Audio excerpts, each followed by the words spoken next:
我重生回到80年代，干的第一件事就是和发小去录像厅看片儿。不料治安大队已经包围了这里，于是我趁乱跑到隔壁的游戏厅，看着旁边的老虎机，本想投1枚硬币随便玩一玩，没想到下一秒就直接中了头等大奖。我操，真他妈是苹果！哈哈哈！于是我刚要伸手去按退币按钮，却又看到了旁边猜大小的按钮，没有犹豫，我直接按了上去。很快，机器一阵欢快的音乐响起，我的1000分直接变成了2000分。然而我像是着魔一样，将这2000分直接梭哈。卧槽，4000分又中了！就当我要再次梭哈的时候，系统声音响起：高维超算系统绑定成功，宿主只要进入与赌相关的场所或事件，系统将自动开启深度剖析胜负概率，并以数据呈现。如需修改概率，可使用超算值进行修改，每1点超算值可增加或减少1%的获胜概率，最多可修改为100%或0%。每小时恢复1点超算值，当前超算值上限100。卧槽，那我岂不是比赌神还牛逼？接着他就在猜大小的按钮上看到了数字0%，也就是说，这把无论他猜什么都是输。哎呀，我操！你这特么是什么操作？连猜2手，2手全中！兄弟，退币键在哪？我刚才按错了。我去你大呀！你特么的连退币键在哪都不知道，还按错了，还特么的翻倍了！你想气死我啊！哎，小兄弟，你这点子是真冲，杠杠的！就你现在这运气，出门不捡钱都算丢。哈哈哈，还好吧。对了，大哥，是只要出现3个一样的图案就算中奖是吧？厉害！这鬼地方什么人都有，我还是扮猪吃老虎，低调点好。年轻人退币键在这，谢谢大哥，谢谢大哥。见到别人赢钱了，长毛和蓝衣男的欲望也被勾了起来，不知不觉地提高了自己压住的分数。长毛投了10个币，压了西瓜，每门压50分。眼镜男也投了6个币，跟着长毛一起压了西瓜，每门30分。中年瘦子依旧是5个币，全压香蕉。又没中，还不中真他妈个仙！这机器开始失分了，不能玩了。接着中年瘦子把手里仅有的4个币投了进去，犹豫了半天，还是都压在了香蕉上。大哥，你为啥都只压香蕉，不压别的？这一晚上了，香蕉也没中，我在这赌他呢。咱俩一起赌他。卧槽，中了！哈哈哈，香蕉出来了，真牛逼！99分压满的香蕉中了，这是啥运气啊？大哥，这里有你4800分，我想砸一手大小，你砸不砸？算了，我不砸了，我现在已经回本了，还红了100多块钱，没必要冒这个险。这人真不错，见好就收，一点也不贪。接着禽兽便把手里所有的币子全都投了进去，他要玩一把大的。哥们，加倍砸，别缩，中了就起飞。对，加倍干，人有多大胆，地有多大产。吃死胆大的，饿死胆小的，这机器也该吐分了，大胆干吧！操，干了！随即他把2只手分别放在猜大猜小2个按钮上，一起按了下去。当然，他知道这把猜小是100%，所以左手是真正的按了下去，右手只是装样子。瞬间奖池里的分从14160瞬间变成28320，老虎机屏幕灯光爆闪，围观的人群发出一阵惊呼。我操，真的中了！2个一起按，这也行，真他妈牛逼，服了！而站在人群里的光头老板眉头拧成了一个疙瘩，把手伸进了裤子口袋。禽兽也热血上涌，伸手想再砸一手，手却停在半空中不动了。刚才明明看到猜大是100%，现在怎么变成了0%？恭喜宿主获得洞察之眼，它会全方位扫描整个赌局，涵盖赌具、玩家随身物品与环境。一旦发现出签，便以醒目的红色线条和文字精准标注出签动作、手法、道具位置及构造等。系统可以对出签部位或物体进行破坏，需要消耗超算值，暂时破坏消耗5点，永久破坏消耗20点。原来是这畜生在兜里放了遥控器，我说怎么回事？这畜生老板真恶心。算了，那就收手了。老板，退分。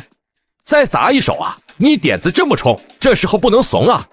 你小子可够怂的，这机器现在这么红，你不敢再砸一手，确定要退分。操！大家心知肚明，这台机器之前没少吃分，到吐分的时候，你老板又调机器，我见好就收，没赢你多少钱，你却来这挑衅我。老板，连你都说这机器红，我要是再砸一手，你赔的不是更多吗？压的大，赔的大，经常来我这玩的都知道，我没差过顾客1分钱。三爷，我开游戏厅这么多年，这点口碑还是有的。三爷这点确实没得说，你有本事赢他就赔得起。赢多赢少全看你本事，三爷确实从来没为难过谁。小兄弟，还砸不砸？不砸了我就给你退分。游戏厅里这帮傻杯，自己在这输了多少钱心里没数吗？还在捧老板的臭脚，机器随便都能遥控，吃你1000吐出来200，这帮傻杯竟然还觉得老板仁义。怎么怂了，小伙子？哈哈哈，怂！既然这样，那我就奉陪到底，我全压。男人先是拿起硬币轻轻一吻，紧接着慢慢投入老虎机中，用力按下按钮，再喊出一句财源滚滚。神奇的是，他像是明知结果一样夺得头等大奖。接着男人本想拿钱走人，却被游戏厅老板耍无赖拦了下来。小伙子这么怂，这机器现在这么红，你就不敢再砸一手？怂，我全压。小崽子，今天三爷就给你上一课，运气在我这是不存在的。看来今天不让你服气，是走不了了。洞察之眼启动，是否对该作弊设备进行破坏？是。随即，男人对着猜大按钮用力拍下，老虎机再次爆闪，劲爆的音乐响起。又中了！卧槽，这哥们啥点子啊？这也能中？真他妈牛掰！我就没见过超2万分能砸中的，今天算开眼了。真他妈是母牛踩电线，牛得带闪电。我操，完了完了，要赔5000多块！刚才这小伙要退分，我家枪带棒的还激人家，还说人家怂，人家不怂了，直接一手砸成了，这下完犊子了。老板，你说的真没错，这机器真挺红的，哈哈哈。哥们，你这点子太爆了，敢不敢再来一手？对呀，再来一手，直接干爆机。为什么刚才作弊器失灵了？难道这台机器出问题了？当着这么多赌客的面，我如果不让小伙继续砸，那这游戏厅的招牌也就砸了。但如果让小伙继续砸下去，不知道还要赔多少出去，到底怎么办啊？老板，退分。做人不能贪得无厌，不然只会给自己带来麻烦。你好，我好，大家好，才是真的好。此时，光头老板紧绷的脸立时放缓，暗暗松了一口气。围观的赌客们见没了热闹看，也都一哄而散了。可长毛眼睛却直勾勾地盯着韦志豪，接着冲游戏厅角落的人使了个眼色，便转身走出游戏厅了。韦志豪这边则来到了前台，一共退了6000块钱。接过钱后，心念一动，一沓钞票就放到了系统空间中。还好有个储物空间，放到这里应该是最安全的，而且还方便。先出去饱餐一顿。接着他便赶紧回家，因为他是刚穿越过来，想看看家里人现在是什么情况。可还没走出多远，身后就传来一阵急促的脚步声。别动，老实点！对，特么，要是敢乱动，我就废了你！大哥，我没得罪你吧？你是不是认错人了？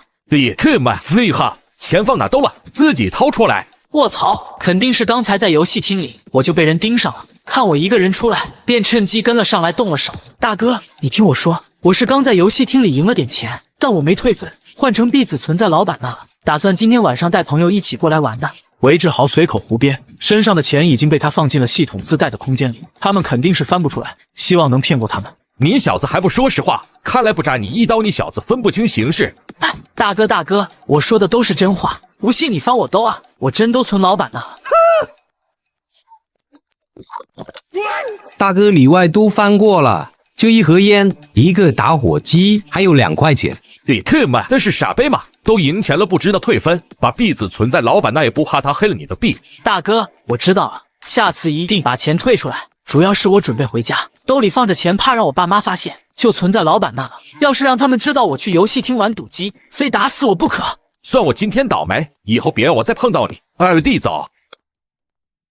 呸！好汉不吃眼前亏，以后有的是机会弄你们。接着他便叫了一辆出租回家了。之后你咋才回来？别提了，刚才和梁子去录像厅看片，差点被抓了。对了，明天上午你穿你爸衣服，装成梁子他爸，去分局治安大队把罚款交了，把梁子领出来，这是200块钱。卧槽，看片儿也不说叫我一声，活该被抓。你傻杯啊，叫着你现在也在局子里呢。倒也是。第二天一早，韦志豪刚起床就看到了旁边的梁子。豪哥，你起来了。王老大这么快就给你领回来了。他们去棋牌室了，让我在这等你睡醒了去找他们。棋牌室那可是我的主场，看来今天有的赚了。接着两人便来到了棋牌室，检测到场景匹配，系统自动开启。这系统还挺有意思，只要是碰到和赌有关的，立马自动开启，一点都不带犹豫的。耗子，几年没见，变化挺大呀，长成大耗子了，哈哈哈。卧槽，韩琛，没想到几年不见在这遇到你了，你倒是没怎么变，嘴还是那么贱。有件事我得跟你赔个不是，我也是后来才知道的。什么事？我听人说初中时你一直暗恋白冰，当时我也不知道啊，就把他给睡了。兄弟，你可别怪我啊！韦志豪眉头皱了皱，随即又慢慢舒展开。如果他不是人过中年意外穿越回来的灵魂，以他此时21岁的年纪，此刻一定已经动手揍韩琛了。岁月的磨砺让他的性子沉稳了许多，他知道现在绝对不能冲动。这是谁也不怪，只能说是白冰当时瞎了眼，错把狗屎看成了麻花。小子，你他妈嘴放干净点！你说谁是狗屎呢？不说那个了，都过去了。老同学好多年没见了，今天碰到就是缘分，一起玩2把。哥们，今天银子带的足，让你赢点，手头也能宽绰点。不玩没意思。韦志豪来了一招欲擒故纵，他可是有系统在身，还会怕赌，只是想吊吊韩科，真不想玩他也不会过来坐下。是兜里没钱吗？都是老同学好说，没钱哥给你拿点。我来这是找朋友一起出去吃饭的，他们还在等我呢，我赶时间。再说这棋牌室玩的太小，180块的纯浪费时间了。嫌小？那咱俩单爬炸金花，1把1000的，敢玩不？桌上坐的其他人听到这话都吓了一跳，1把1000，这可相当于普通工人2-3个月的工资。韦志豪似是被勾起了兴趣，转头看了韩琛一眼，见他手里还拿着那副刚洗过的扑克，心念一动，开启洞察之眼。扑克牌的最下面放着3张 A。哎，小子，别净在那吹牛。对，韩总问你话呢，1000块1把的，该不敢玩？费那个是干嘛？我赶时间，咱们直接一人抽1张牌，比大小，输赢全凭运气。那什么牌最大？什么牌最小？你说了算，我无所谓。行，那就按黑红花片的顺序，黑桃 A 最大，方片2最小，怎么样？可以，开始吧。韩琛嘴角轻微上扬，露出一丝不易被察觉的冷笑，拿起扑克洗了2把牌。他在扑克牌的最下面藏了3张 A。下注吧，我洗的牌，你先抽。随后韦志豪右手伸进裤兜，心中意念一动，再拿出来时，手上多了厚厚一沓100元大钞，大约是6000块。这是他昨晚在游戏厅里玩老虎机赢的全部家当，全部扔在了桌面上。你什么意思啊？我赶时间，咱们速战速决，身上就这么多钱，1把定输赢。男人每次赌钱时都会伪装成一窍不通，可实际上他早已看穿了对方出千的小把戏。真他妈畜生，竟然洗牌时在最下面藏了3张 A， 我今天非玩死你不可。下注吧，我洗的牌，你先抽。你什么意思啊？这是6000块，我赶时间，咱们速战速决，我身上就这么多钱，1把定输赢。你就这么自信？全压了？就拼运气呗，输赢都各占50%，谁敢说自己必胜呢？这小子发达了，不差钱了，还是说他吃定了这把能赢我？不对，扑克是棋牌室的，我还藏好了3张。哎，这小子从头到尾都没碰过牌，我洗牌他甚至都没看一眼，肯定没办法作弊。难道他真是想和我拼运气，还是在故意吓唬我？不管是什么，这把我也吃定你了。耗子，你以为我是吓大的？跟你了。旁边围观的人顿时发出一声惊叹，因为在这个人均工资只有几百块的年代，桌上的钱相当于普通家庭双职工1年的工资了，玩的却是最简单的1张牌比大小。抽牌吧。随后韦志豪把双眼一闭，伸手看似很随意的从边上抽出1张牌，放到自己面前，然后睁开双眼。这怎么可能啊？随便一抽就准确的把我提前码好的黑桃给抽了去。这小子出老千了，不应该啊！他全程没碰过牌，甚至抽牌时还闭着眼。随后韩琛只能随便从牌堆里出1张，因为他知道他这把无论怎么抽都输了。红桃 Q 也不小了。我操，牛背，能抽到 Q 基本上算是稳赢了，毕竟在52张混乱的牌中抽到 K 和 A， 几率实在是不大。接着所有人的目光都集中在韦志豪面前的这张牌上，韩琛双眼死死盯着韦志豪，他并未催促韦志豪亮牌，因为他知道这把自己输了。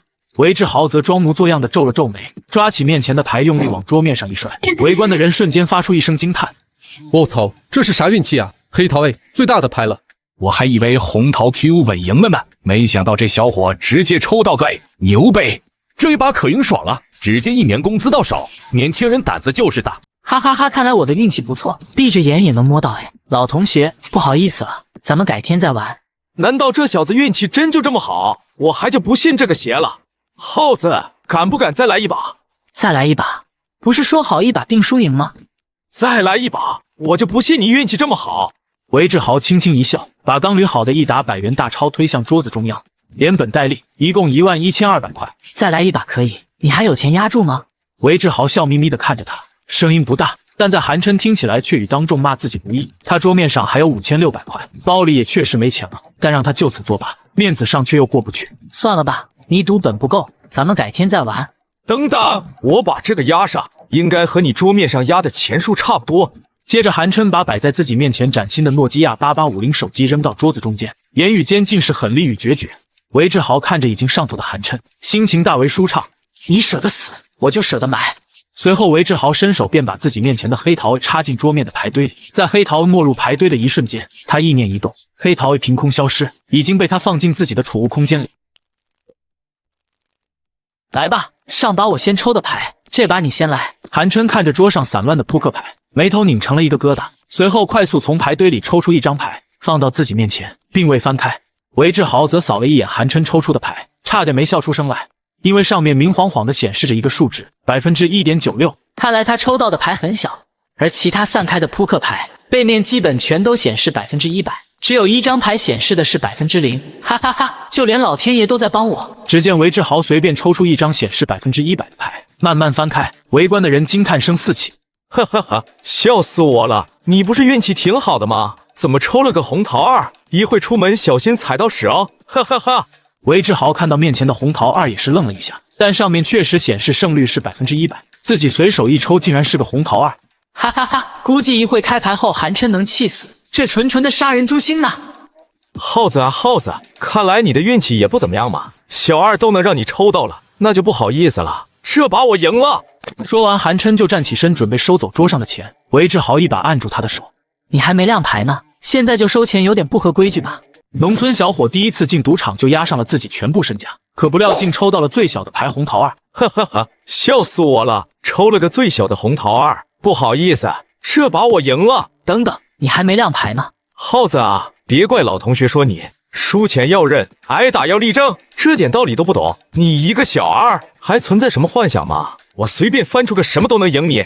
韩琛一脸得意，伸手抓起自己面前扣着的扑克牌，用力摔到桌面上，竟然是梅花2，这什么情况？红桃2碰上梅花，绝了！第一个2翻出来，我还以为他输定了，没想到对家是更小的2，真是世事难料。这就是运气，有赌未必输，谁能想到的？韩琛看着自己的梅花2，整个人都傻了。韦志豪则哈哈大笑着，伸手把桌上的钱和手机都划拉到自己面前，并借机把放进系统空间里的那张黑桃放回了牌堆里。韩琛，看来今天财神爷真不站你那边啊，要不咱再玩几把？这话一出口，周围的人哄堂大笑，韩琛的脸一阵红一阵白，像被人狠狠扇了几巴掌，真他妈见鬼了！行啦，今天就到这儿，我还有事，先走了。随后，韦志豪便把钱和手机收好，起身准备离开。等会儿，手机你拿走，把手机卡还我。你压在桌上的就是赌注，我赢了，自然就是我的。你想要手机卡？好办，拿1000块赎回去。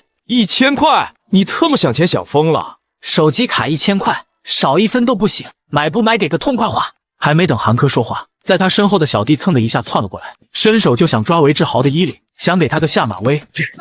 耗子，你他妈敢打我的人，老子跟你拼了！哪来的小崽子敢在我这打架？他是这个棋牌室的老板，姓宋，在家中行3，大家都管他叫宋老三。说说吧，怎么回事？三叔给你们断断案。接着我韦志豪便叫身后的小弟把事情经过完完整整的和宋老三复述了一遍。我宋老三最讲道理，在我这儿玩牌必须讲规矩，愿赌服输，这道理3岁小孩都懂。韩家小子，你可别坏了规矩。三叔，他讹我，一张手机卡要1000块，哪有这种道理？他拿手机当赌注，自然也包括里面的手机卡。想要回去拿钱买，很合理。哈哈哈，要不这么着吧，手机卡是你赢的，你有权处置。可1000块确实有点离谱，要不打个对折，500块也算给韩家小子一个台阶下。你们还都认识，没必要伤了和气。兄弟，你说是不是？韦志豪心里琢磨，500块也不少了，还能卖宋老三一个人情，便点了点头。我没必要给韩琛面子，不过既然宋老板你开口了，500就500。随后韩琛咬咬牙，从兜里掏出500块钱摔在桌上，拿过手机卡，他恶狠狠地瞪了韦志豪一眼。今天当着这么多人丢了面子，这梁子算是结下了。宋老板，您果然讲道理，不压人，难怪您场子这么火。应该的，都散了都散了，该玩的接着玩，都消停的。众人纷纷散去，韩琛带着受伤的小弟灰溜溜的离开。走之前还不忘回头撂下狠话：“韦志豪，你等着！”韦志豪并没有把这话放在心上，便和梁子等人走出了棋牌室。找个馆子搓一顿，我请客。来，哥几个，好长时间没在一起喝酒了，先干一杯。你失忆了咋的？前几天刚一起喝的酒，你喝大了，还吐我一身，忘了？韦志豪笑笑，没有说话，因为他知道自己是刚穿越过来的。浩哥，我和我哥本来打算去赢点钱请你吃饭，结果钱没赢着，本钱还大利了，这顿饭就你请吧。我也没打算让你们请，不过话说回来，你们哥俩以后有点正事儿，别总去打麻将、十赌九诈，再这么玩下去人就废了。不玩了，也没钱玩了。我爸妈让我们哥俩去省城读大专，说有学历能方便将来找工作。这是正事，学个好专业，将来的路也能宽点，总比现在天天瞎混强。已经安排好了，过几天就去省城。对了，梁子，你接下来有什么打算？我是真不想上学了，每天坐在教室里就犯困，还不如出去找个班上，能早点赚钱。梁子，你在学校都坐不住，上班就能待住了。你不是学过摔跤吗？全市比赛还拿过第2名呢。你不是学过摔跤吗？全市比赛还拿过第2名呢。你这天赋可不能浪费，去学摔跤，以后说不定能进省队，甚至国家队，那可比打工强多了。我也想过，可家里人觉得学摔跤没前途，赚不了钱。怎么没前途？现在体育明星多吃香，广告代言、比赛奖金赚的可不少，而且你要是真喜欢，就别放弃。行，我听你的，再和家里人商量。浩哥，别光说我们，你将来有什么打算？我要挣钱，挣很多的钱，争取30岁之前退休，带着老婆孩子去周游世界。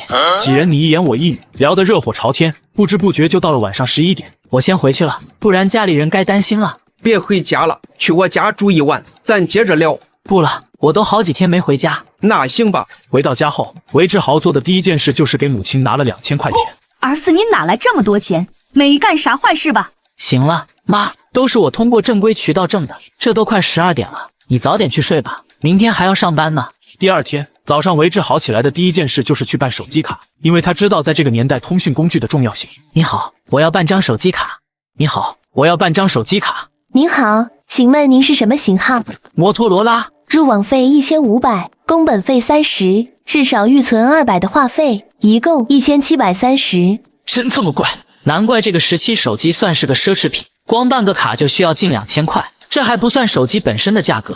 再给我拿一个诺基亚原装的充电器，一共多少钱？原厂充电器170，一共1900块。接着韦志豪掏出2000块放到柜台上，存300话费吧。什么时候能开通？先选号码吧，正常入网需要1到2天，但如果你急用的话，10分钟。号码随便，那麻烦你帮我尽快开通吧，我着急。随后女孩收起柜台上的钱，拆开一个新的手机卡，记录了一下编码，再掏出一部崭新的摩托罗拉掌中宝手机，按了几个号码后把手机放在耳边。张叔叔，我是00，我有个朋友刚办理了移动电话入网手续，他着急用，麻烦您给尽快开通一下。编码是多少？编码是6个6。韦志豪暗自摇头，关系式社会在90年代末的北方尤其严重，按流程要2天才能开通，但只要你有相关的熟人，10分钟就可以搞定。这种事情放在南方发达地区是不可想象的。都弄好了，手机应该用不了多久就能开通了。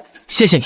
接着他拿起柜台上的充电器和手机，便转身快步离开了。真没想到这地方还能有这种帅哥。韦志豪出了电信局营业大厅后，见路边停着一排出租车，便随手拦了一辆。去盛世皇朝后门。好嘞，10多分钟就到。师傅，你说盛世皇朝里有本市最大的博彩游戏厅，没有人去抓吗？安全不？小伙儿，这你就放心吧，大概往哪里都能抓，就是不会去盛世皇朝抓，人家根儿硬着呢。有多硬？说来听听。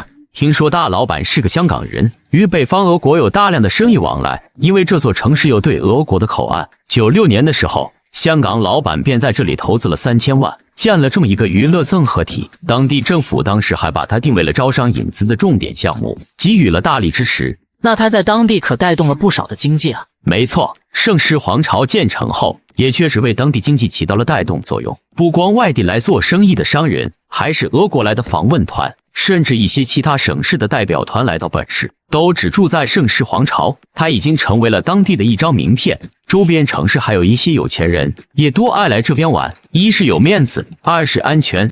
那这个老板现在就在那吗？这个香港大老板平时不来这里，但只要一来，必定是因为和俄国人谈生意。他从不过境俄国，据说是之前在俄国差点被绑架，损失了好几名保镖，才保住了这位大老板无恙。那盛世皇朝的地方足够大，也没人敢去查。为什么把游戏厅放到地下1层？也不怕下大雨把游戏厅给淹了？小伙，这你就不懂了吧？人家就是把游戏厅开在市中心，也没人去查。之所以放到地下1层，这是有说法的。这能有什么说法？第一呢，人家装修的好，排水设施完善，再大的雨也淹不到游戏厅。这第二嘛，我也是瞎猜的，不太确定。大老板不是香港人吗？他们香港人最信风水了。水是什么？水就是财啊！人往高处走，水往低处流。把游戏厅放到地下1层，这是让财都流到他家游戏厅呢。师傅，你懂得还挺多，说的还挺有道理的。南边做生意的老板确实信这个，生意做得越大越信。随后出租车来到了目的地，司机指着前面开口说道：“你往前走100米就到了。”接着韦志豪便转身下了车。刚下车，一阵手机铃声响起，掏出手机看了一下，是一个陌生的号码。这是我自己刚办的手机卡，难道是谁打错了？你好，请问是韦志豪吗？我是，你是哪位？我是刚才卖你手机卡的那个女孩。玲玲呀，你怎么知道我的名字？刚才你打电话的时候，我站在旁边听到的。原来是这样。给我打电话有什么事吗？你的身份证落在我这儿了，你看你什么时候有时间过来取一下，我在这里等你。身份证？韦志豪摸了摸口袋，身份证的确不在兜里。先放你那儿吧，等我有时间了再过去取。那好吧，这个号码是我的手机号，如果你来取的时候，可以提前给我打个电话。好的，谢谢你了，到时候我会联系你。韦志豪随后挂断了电话，向着大门走去。先生欢迎光临。韦志豪吓了一跳，他前世今生也没来过这种地方，想不到游戏厅里还有女迎宾，他今天也算开了2辈子的眼了。抬眼向游戏厅里望去，脸上闪过一丝诧异之色。这个游戏厅并没有韦志豪想象的那么大，但也确实不小了，差不多400-500个平方，里面玩的人也不少，但机器大多都是那种街机之类的，并未看到有博彩机器。你这里没有老虎机和扑克机之类的博彩机吗？先生，您说的老虎机和扑克机在里面的会员厅，只有办理会员卡才能进入。办会员卡有什么要求吗？会员卡需要一次性充值元以上才可办理，卡里有与你充值金额相等的分数，这些分数可以在会员厅的机器上使用。您如果不玩了，卡里的分数可以退成现金给您。如果会员卡分数清零且不再充值，将被收回。这个年代就有了会员卡积分制，看来这个游戏厅的设备和理念很先进啊！带我去办张卡。先生这边请。随后便带着韦志豪来到不远处的前台。先生您好，请问您需要储值多少？充1万，随便玩玩。好的，先生请稍等。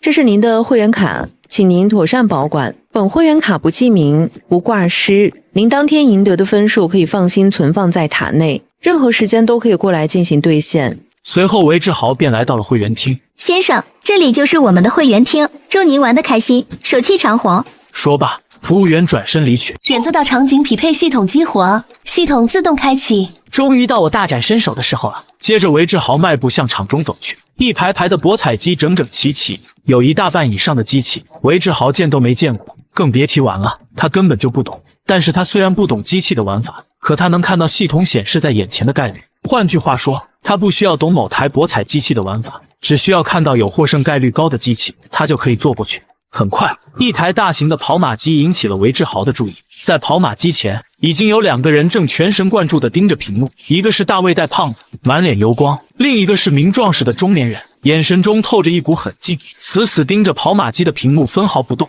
成啊！卧槽，一到冲刺时候就腿软，上把也是这样。中年汉子非常气愤，大卫带则脸色发白，一言不发。看样子他这把也被杀了。韦志豪凑到镜前，眼前的系统清晰地显示着每种马匹组合的获胜概率。他看着那些不断跳动的数字，心中虽有些紧张，但更多的是兴奋。就是它了，这台跑马机快要返利了。尽管他从未玩过跑马机，也不懂这个游戏的规则，但他完全可以根据获胜概率来压住，这是他最大的底气。中年汉子盯着屏幕上的马匹组合看了半天，犹豫了很久，终于下定决心，把会员卡插进卡槽，上面电子屏显示还有分。这把我单压5号，我算看出来了，今天这机器犯毛病，压双马铁定不给你中。随后他便在5号码身上压了3000分。大卫戴也掏出会员卡插进卡槽，上面显示还有分，手举在空中停了好久，最后才下定决心压了1号码，也是单压。韦志豪来到机器前，插入会员卡，想压的时候却有点犯难，有3匹马的胜率太接近了，6号码 99%， 5号码 97%， 2号码 96%。可以说这3匹马谁跑第一都有可能，因为都不是100%胜率，只要不是100%胜率，哪怕1/1000的机会都有可能翻盘。他完全不明白这跑马机应该怎么玩，他之前都没见过这机器。随后韦志豪便扭头对中年汉子笑了笑：大哥，我第一次玩这个，请教一下，买1匹马是跑第一算赢，还是跑进前3就算赢？啥都不懂还玩什么跑马机？你钱多少包啊？找出来了！韦志豪见中年汉子语气不善，想来是输急眼了，也没理他，把目光投向了大卫戴。小兄弟，这台机器买1匹马，只有跑第一才算赢。行，我知道了，谢谢大哥。韦志豪琢磨了一下，既然只有跑第一才算赢，那只能把这3匹马都给买了，才能保证万无一失。就像买彩票一样，只买一个号不把握，买个复式，不管哪个中了都有钱收，1赔4，去掉2匹赔的，至少还能赢1倍。韦志豪果断地按了下去，6号、5号、2号，1万分全压。梭哈！在韦志豪按下确定键那一刻，中年汉子和胖子似乎被点穴了一般，像看傻屌一样看着韦志豪。2位大哥，怎么这么看着我？有什么问题吗？小兄弟，牛呗，是个狠人。我开车了。接着中年男子便伸手用力按下了启动键，伴随着一阵欢快的电子合成音乐声响起，6名动画骑手撅着腚骑着牵马冲了出去。伴随着一阵欢快的电子合成音乐声响起，6名动画骑手撅着腚骑着牵马冲了出去。中年汉子全身肌肉紧绷，双手握拳，大卫戴则双眼紧盯屏幕。中年汉子声音越来越大，他买的5号马现在处在第2位，距离第1位只差半个身位。顶马，我顶你个肺啊！随着马匹冲过终点，屏幕上显示出了本场比赛前3匹马：6号、5号、2号。嘿，中了2万块！小兄弟，少看了个0，你压的是3马组合，赔率20倍，3马全中，20万。韦志豪全身僵了一下，20万，转身趴在屏幕前仔细数了数奖金池上的数字，数了3遍，终于确定，确实中了20万。哪怕他有超算系统在身，此时脑门上也冒出了汗。20万就这么2-3分钟就到手了，他知道自己会赢，但没想到会赢这么多。胖子语气充满了羡慕：小兄弟，你运气真好，不会玩乱压都能独中3元。中年汉子皱着眉斜了韦志豪一眼，既嫉妒又气愤。这小子运气太好了，啥都不懂乱压都能中大奖，自己接连被10分，连着好几把都是只差一点点，真他妈离谱，又是差半个身位，真见鬼了。中年汉子气得邦邦狠拍了机器2下，一名服务生走了过来：先生，请您控制下您的情绪，我们这里的机器都是在国外特别定制的，每台的价格都很高，请您爱护机器，谢谢您。中年汉子本来就一肚子气没处发，见服务生这样说，立马瞪了他一眼：老子在这玩是开了会员的，5万块充你了，摊下机器还不行？你们这机器有多贵？拍坏了我赔，现在没拍坏，你闪一边去。先生，我没别的意思，只是善意的提醒下您，不要过于激动。来这里玩的客人都是开了会员的，如果影响到别人就不好了。行了，别磨叽了。经过中年汉子这么一闹，韦志豪此时也清醒了不少。他这把是误打误撞才一下赢了这么多，这样很危险，太引人注意了。乌龟缩壳暗自强，闷声敛财不声张。我得赶紧走，去看看有没有发财更快的机器。中年汉子看着他离去的背影，嘴里嘟囔了几句：真牛逼，3-4分钟就赢了20万，我他妈怎么就没这运气呢？